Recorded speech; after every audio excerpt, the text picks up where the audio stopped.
So usually on my desk, you'll see a lot of big speakers, subwoofers, a lot from DeBele, Sonos, Sony, soundbars, and all the kind of big audio devices. But today we don't have anything big, and if anything, this is a very small device. It is a Bowers and Wilkins. Oh yeah, you can see it here. It is the new Pi7 S2 earbuds.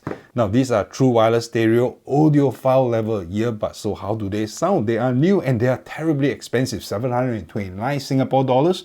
So they are really the most expensive earbuds that I have in my possession right now. Do they sound as good as the price makes them out to be? Let's find out. It actually has a killer feature which I'll talk to you in a bit, and that might just justify the 729 Singapore dollars that you're going to be spending on this. Now first off, let's talk about the design, right? So this is the casing on its own. It's very premium material. There's a smooth matte black finish, right? It's not a fingerprint magnet, and it has a casing that looks like some zinc alloy, a little bit satinish finish, metallic feel to it. You flip it open and these are, whoa, you flip it open and these are the earbuds. You take it out. Okay, now these are how it looks. They actually are quite large, okay, as compared to the AirPods Pro, if you are familiar with that, or the Nothing Ear 2, which I reviewed recently. You plug them into your ear, you give it a slight twist to the back, and there you go. And I can't really hear, oh, and the music started playing because it connects directly via Bluetooth to my iPhone. Well, the sound is actually very good. Now, you are paying $729, so you better expect some very good sound from this. Now, another feature that is expected from Bluetooth earbuds at this price range is definitely active noise cancelling. So they do feature active noise cancelling. It also has a transparency mode, and both of these can coexist at the same time, which is weird, but I'll talk about that in just a little bit. Now about that killer feature, right? It is actually made possible by this particular cable which they supply. Now this about 80 centimeters cable that we have right here, if I let you look up front, one end of it is USB-C and the other end is a 3.5 millimeter audio input jack. So how does this work? Now how this works is you plug one end of the USB-C cable into the casing itself. Okay, well, for this step you actually need to put the earbuds back into the casing. Okay, let me make sure that they're in the right side.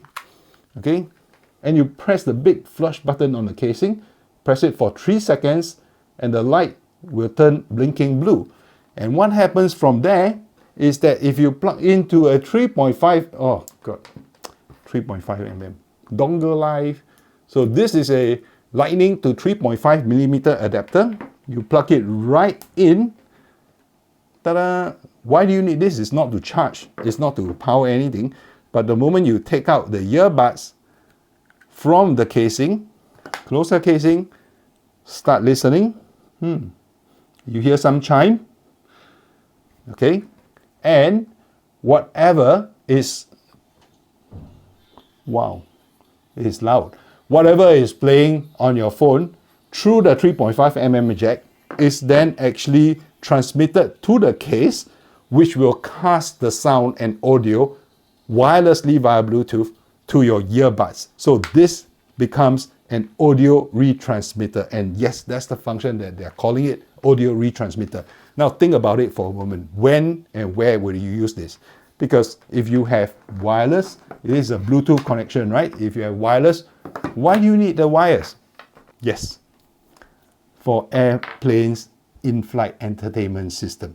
Now, how many times have you gone on a plane, sat down, taken out their earbuds, put it in your ear with that stupid 2-prong mono channel adapter and try to listen to any movies or any music on the in-flight entertainment system, and those earbuds, those headphones, it sucks so bad. You know, it doesn't block out any sound at all. There's no active noise cancelling, and all you hear is the engine rumble. You can't even use your own earphones on the in-flight entertainment system. Even if you bring a wired earphone, yes, you use an adapter, sure. Oh, adapter. Yep, so this is the adapter. These two mono plugs here, you plug it into your in-flight entertainment system and you can put a pair of wired headphones, but you're still having to deal with the wired headphones. which means to say if anyone wants to go to the washroom and walk past you, or if you're trying to get past and squeeze out of your seat to go to the washroom, you have to deal with the dangling cable. So with this, what happens is you just plug it into the adapter here, plug this into the in-flight entertainment system, plug your B&W Pi7 S2, leave it aside, and there you go.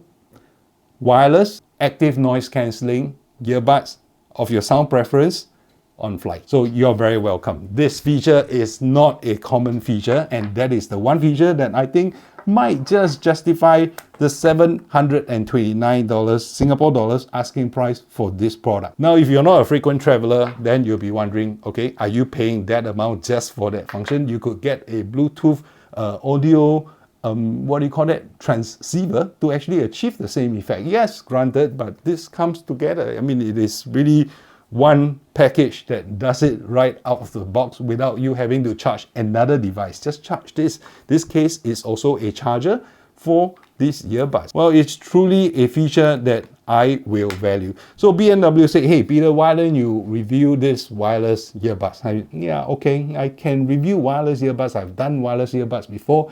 But they are kind of like sounding a little bit too normal. How does yours stand out? Well, it's B&W, so B&W has really great sound. Yeah, I know the sound signature of B&W, if you don't already know, it's a dark sound, right?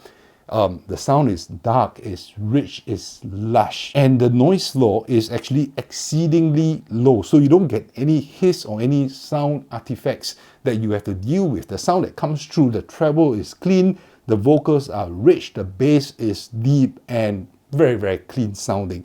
It is truly audiophile grade kind of sound that you will find from B&W. B&W makes speakers that cost upwards of 10,000 Singapore dollars.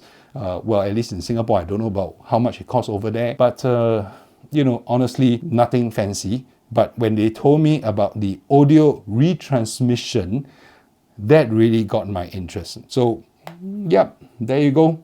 I have this pair now, and it is inscribed with my name. So if I'm traveling with this, I won't fear this getting lost, or, you know, if somebody sees my name there, they probably won't want to steal it, I think. I hope, or at least makes it easy to identify whoever stole this copy. So let's talk a little bit about the usability. We've talked about the active noise cancelling, we've talked about the special feature, we've talked about the sound. How usable is this? Now, if you look at the earbuds, they are actually relatively big, and it requires you to put it in and twist it a little bit in your ear lobes to lock it in. It comes with two other sizes of ear tips. So what it has here is the medium one. The small one is a lot smaller, and the big one is a lot bigger. So there's no really in between. I find that the medium suits me very, very well. Battery life, again, you know, as with a lot of products that I test, I don't have problems and issues with battery life. They generally last quite long, and in between calls or in between music listening session, I put them back in the case. And it charges via USB-C, which is a good thing because they do provide a USB-C to USB-C cable. I do wonder if a USB-A to USB-C cable is more useful, or maybe provide both, but doesn't matter because it actually allows for wireless charging. So if you have a Qi compatible charger, you can actually just place it on and it will start charging.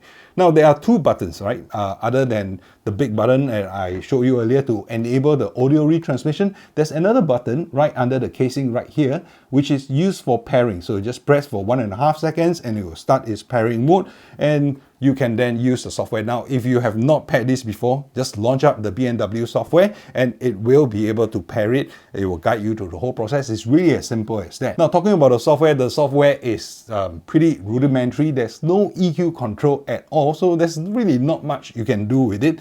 There are some touch control surfaces on this earbuds itself, so you can tap, double tap, triple tap, one side to press and hold to activate noise cancelling or cancel it, and the other side to activate the Siri or whatever voice assistant that you have. But I do think that the buttons are a little bit misplaced. I thought that the big button would be the Bluetooth pairing button, but hey, if it is something that is not commonly used, okay, maybe just hiding under the lid itself is probably a good idea. I'm just not sure, because when I first looked at this, I tried pairing it. I tried to press the button in front. It didn't actually work. And worse still, the audio retransmission button, when you press it for more than 3 seconds, which I thought was intuitive to set up the Bluetooth pairing mode, it actually started flashing blue, and I thought that was Bluetooth connectivity. So the casing itself is relatively big. It is, but it's not that heavy. In fact, I do think that it's lighter than the Apple AirPods Pro Gen 2.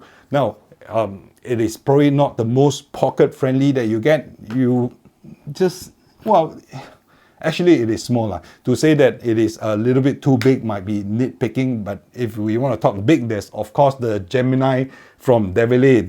That casing is huge. So who are the people who will be getting this B&W Pi7 S2? Rich people, right? So if money is not a concern and you're out for real audiophile, true high fidelity sound, then the B&W Pi7 S2, that's your choice. The other one is that if you have the need for a lot of traveling, let's say you're covering countries for work and you have to keep flying and flying, I think this is a godsend, right? The audio retransmission is a godsend.